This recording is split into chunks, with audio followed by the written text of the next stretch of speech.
All right, you guys have asked for it. Another PVE tier list. It has been a while since I have done one of these. As you can see, there are a ton of characters to go over in the to be determined category, and now we have to place them either into S, A, B, C, D, or F category, depending on how good they are in the game for PvE content. So a couple of things to talk about really quickly before we even get into placing these characters.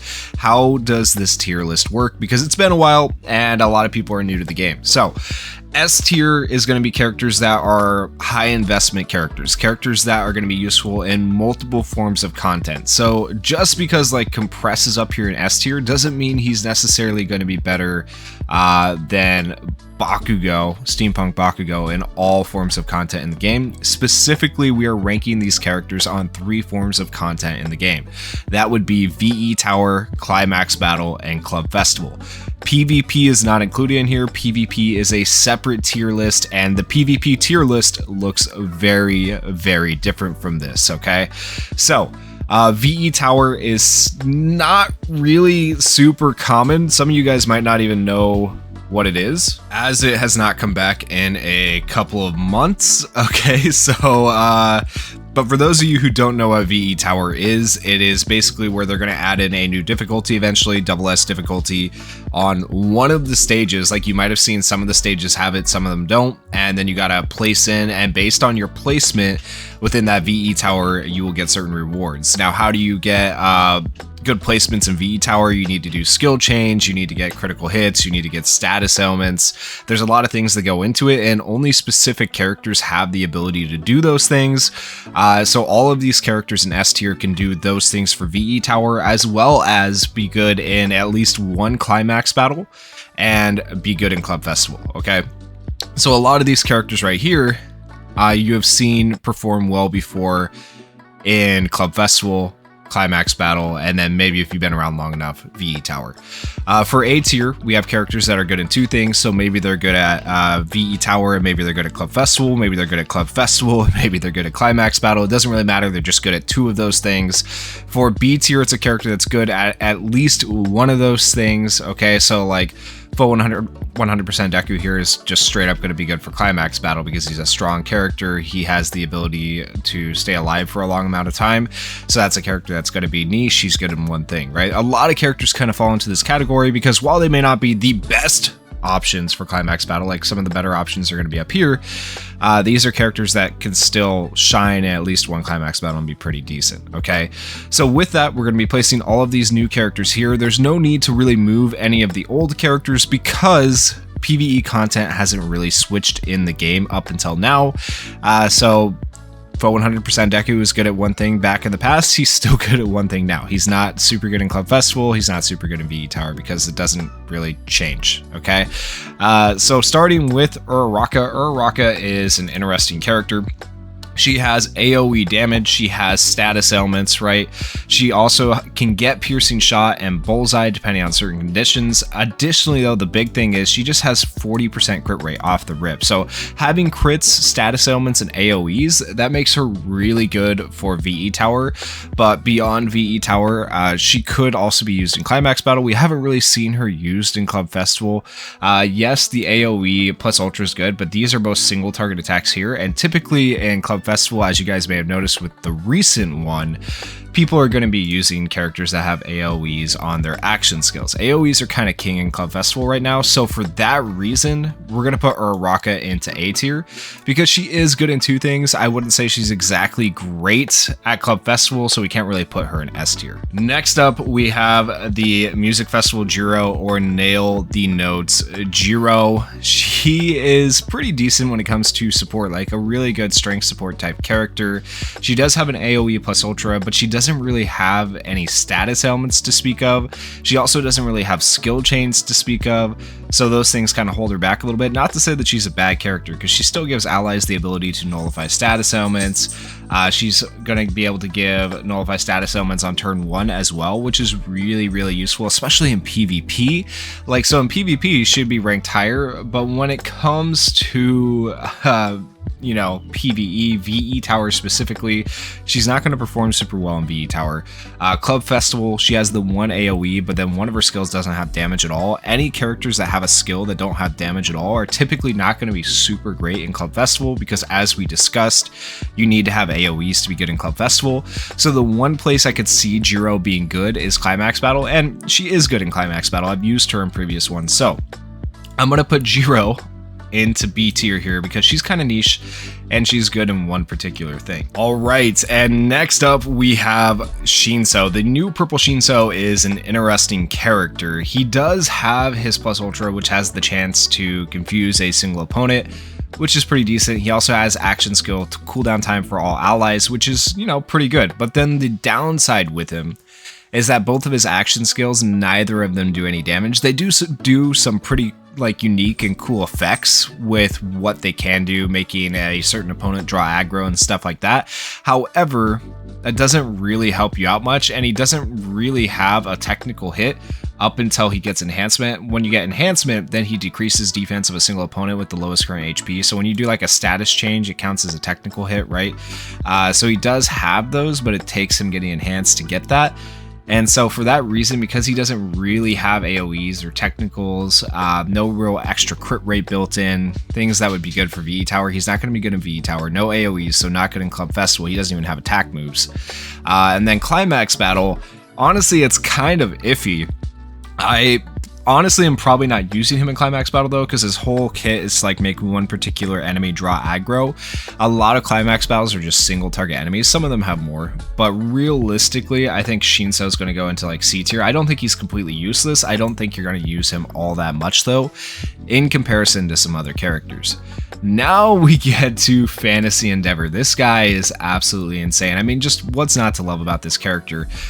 Triple AoEs, piercing shot, the ability to buff block enemies. Like, he is very, very good. He also decreases the defense of opponents. The biggest downside for a character like this is that he's just doing too much and can do too much damage. Sometimes too much damage is a bad thing in VE Tower, but I feel like he has still all the makings of something you would look for in a character when it comes to VE Tower, Climax Battle, and Club Festival. Even the most recent Club Festival, where it was Destruction type and what was it, Green type characters advantage. Yeah, it was green.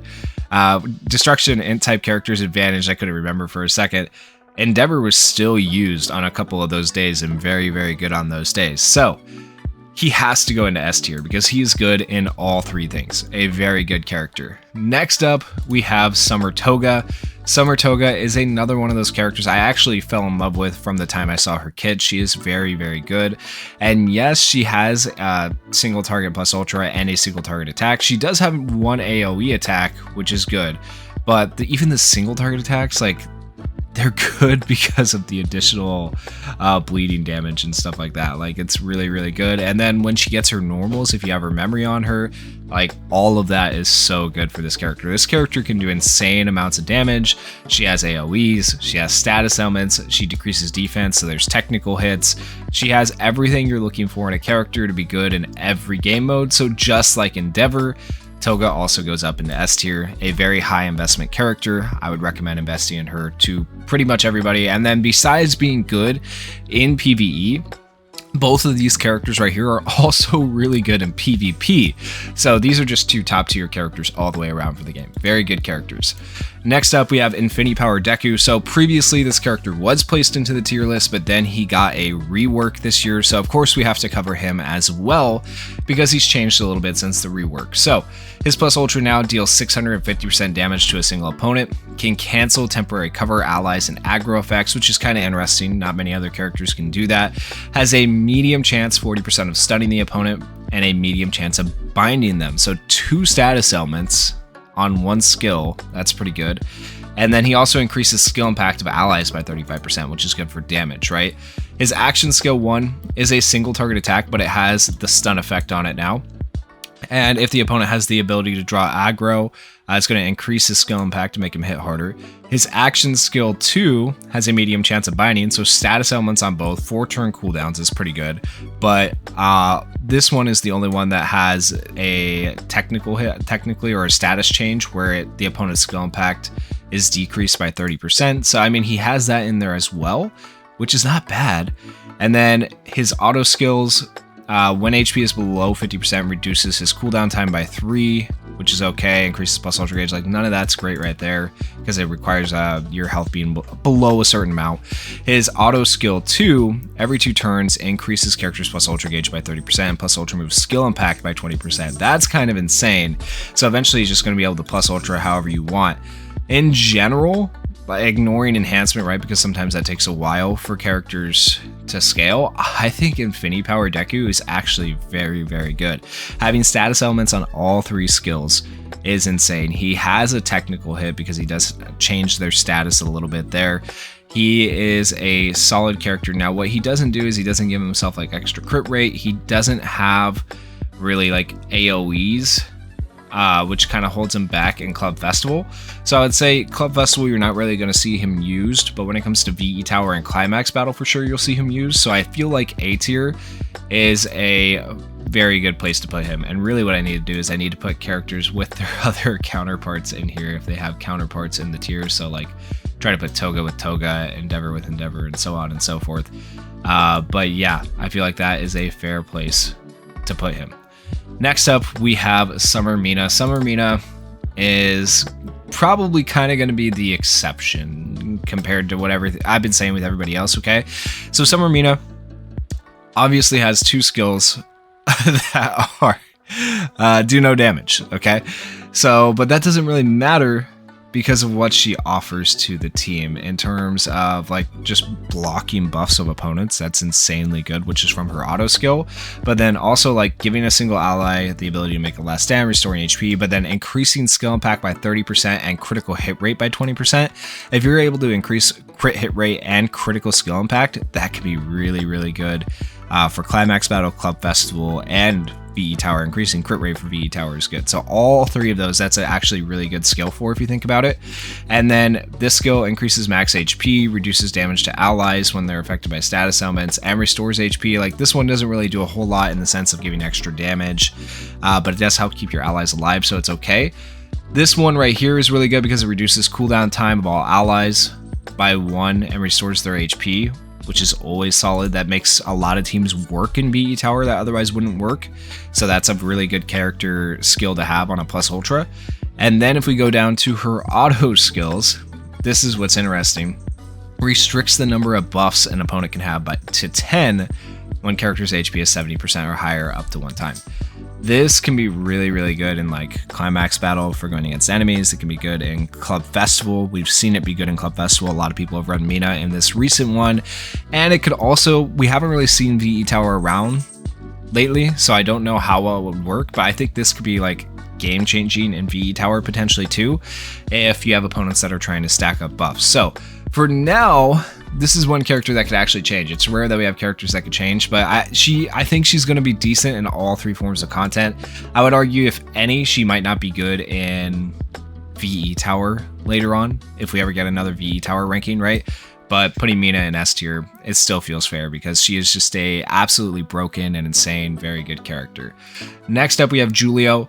Julio is a very good character. He has 2 AoEs, right? That's going to make him automatically good for Club Festival. When we do have a strength type Club Festival come around, he has the Paralyze, which is good. He has the ability to nullify status elements. He just has pretty much everything going on for him.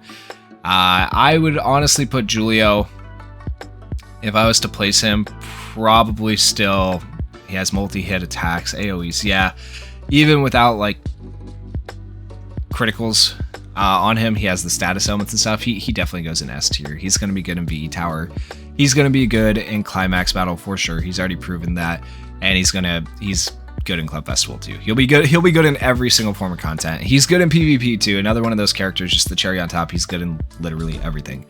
Next up, we have Power Ascended Bakugo. So Green Bakugo is one of the most unique releases for a Bakugo. I actually really like him, but really dislike him at the same time. I don't know how to feel about it. Does anybody else feel like that about this character? But basically, he's a defensive character, and unfortunately, defensive characters never perform super well in Club Festival. They never perform super well in VE Tower, but where they do perform well is Climax Battle, right?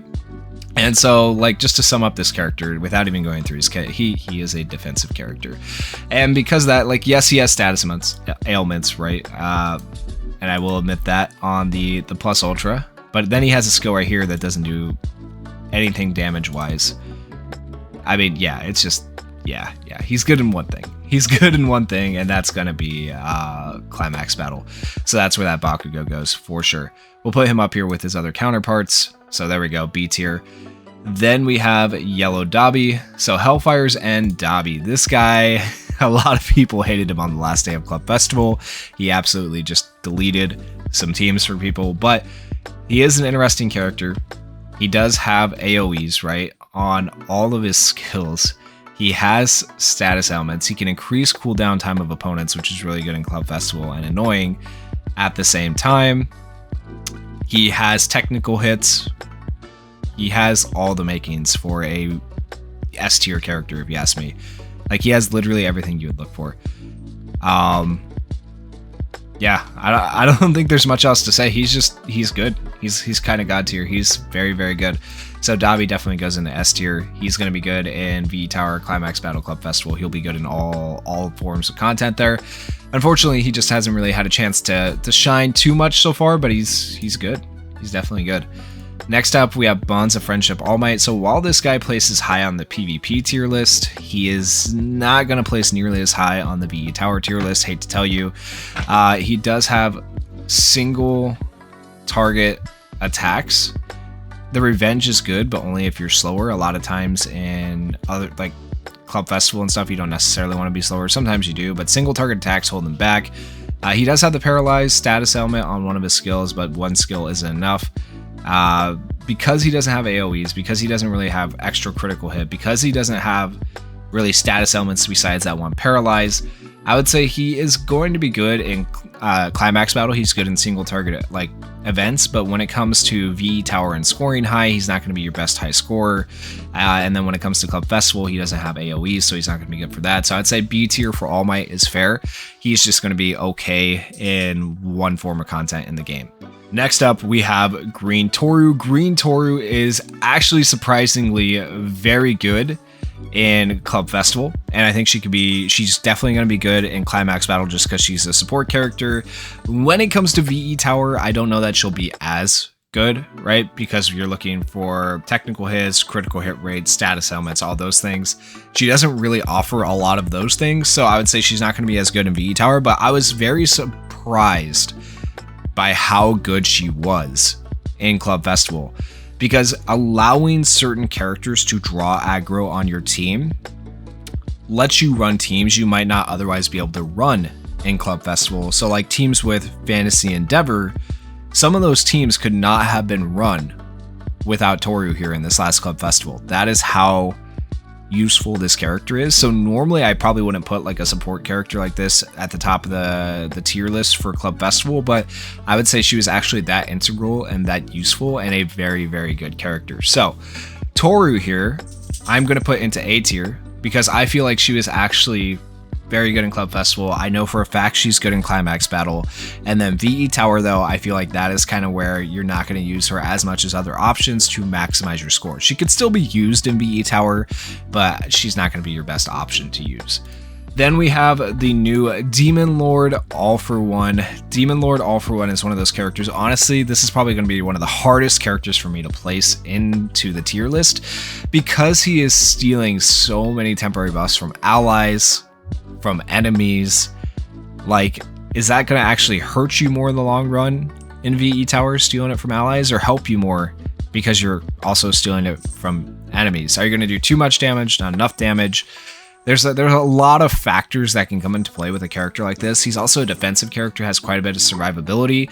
Like, he's a very, very interesting character to say the least, okay?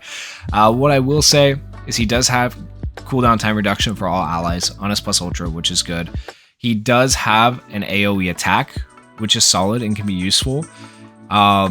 He doesn't really have status ailments. He does have technical hits though, and he doesn't really have critical hit rate, which is something. But he can like literally steal block buffs from opponents and stuff in PvP. So in general, I know he's good in Climax Battle. He'll be a good tank there.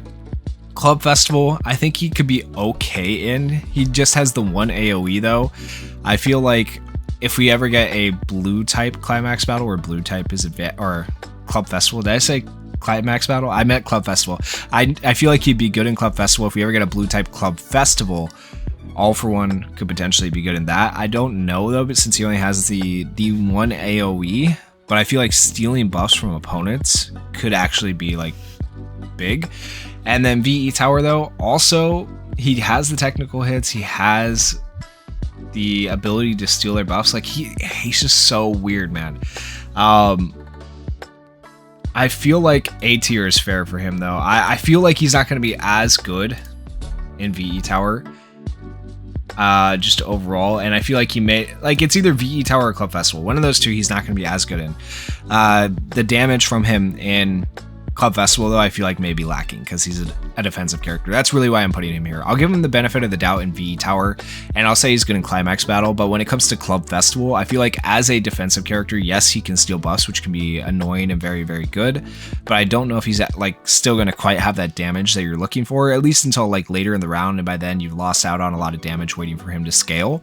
So I'll put him into A tier for now. I think he's for sure good in two things, but maybe not as good in the third thing, okay? Then we come to Bakugo, Power to Change the Future Bakugo. This guy is insanely good. One of my favorite Bakugos in the game. Really good in PvP, right? He does have an AoE skill on the Crash Burst. He gets Last Stand as well. He increases his own skill impact when he has the ability to block. Like, he is just a really solid character. And then after he runs out of block, he does become like a higher damage character. However, I hate to say it, when it comes to like Club Festival, he's not going to be your highest damage dealing character. He could be a very good defensive character, defensive option for you to run to help keep your other characters alive. But realistically, I think you're going to run a support or a healer in that spot and run like 2 damage AoE characters is typically how Club Festival works, right? So realistically, Bakugo is not a Club Festival character, okay? Just straight up, no matter how much people love this character, I love this character, he's not a Club Festival character. When it comes to Climax Battle, he is a very good Climax Battle character because of the defense that he offers to the team. He is insanely good for that. Then when it comes to VE Tower though, once again, he'd be a really good tank for VE Tower, but VE Tower enemies never really do all that much damage, so you're not really having to worry about tanking as much as you would think, right? And so because of that, I would say he's not really going to be great in VE Tower either because he's lacking crits, status elements, things that you'd like to see, right? So realistically, Bakugo, he has to go in B tier. He is good in one thing. As much as I hate to do that to him, I really like this character. PvP tier list, he's at the top of the tier list, but when it comes to PvE, he is B tier, just straight up. And then last but not least, we have Izuku Midoriya, Power to Change the Future. All right, so this character, I've kind of hated on him a little bit. Like, I just really, really like the Bakugo. But this guy, he does have single target attacks, which is not great on all of his skills, not my favorite. But on his action skill 1, he has a medium chance of binding them. On his action skill 2, he has a medium chance of blocking the recovery. So those are pretty good things that he offers, status elements, stuff like that to the team. He has 4 turn cooldowns, which are okay. He can do really good damage. He also becomes agile when he uses his plus ultra and has more than 10 temporary buffs, so that gives him more survivability. He also has a medium chance of binding on his plus ultra, so status elements on every single thing basically, which can be good in VE Tower. I will give him that. Okay, so I could see him being decent in VE Tower. He's good in Climax Battle once again because he can do high damage amounts to Climax Battle enemies. And then when it comes to Club Festival though, no AoEs. He's not really going to have a real presence there. The biggest thing that he could do is probably this right here: decreases plus ultra gauge of all opponents by 20% after an ally's temporary buffs are canceled 2 times up to 3 times, only available in Arena and Club Festival. We haven't really seen the need for that yet, and by the time we see a Club Festival where it matters, it's probably not going to matter. So this is really more important for PvP. So in general, I'm going to say Deku he's decent in PvP, right? If we were doing a PvP tier list. But he is not good in Club Festival. He's okay in VE Tower, and he'll be okay, or like a pretty decent choice in Climax Battle. So he's good in 2 things. So he actually gets ranked a little bit higher than Bakugo in this tier list. So, I mean, if you pulled on these banners and you pulled for Deku and Bakugo, Deku is probably going to be higher on the PvE tier list, whereas Bakugo is going to be higher on the PvP tier list. So don't feel bad about pulling either one of them, because they just do different things and they can both be good in different ways, right? So that is the tier list. Hopefully you guys enjoyed it. I know a lot of people have been asking for a VE Tower, or not VE Tower, but a PvE tier list remake or addition, and it's been a while. So here you are. Hopefully you guys enjoyed it, and if you guys want to see a PvP one, let me know down in the comments and maybe I'll get on that. Honestly, the reason it took so long to do this is because I had to redo the entire tier list before, because Tier Maker did not save my characters. So thank you guys so much for watching, and peace.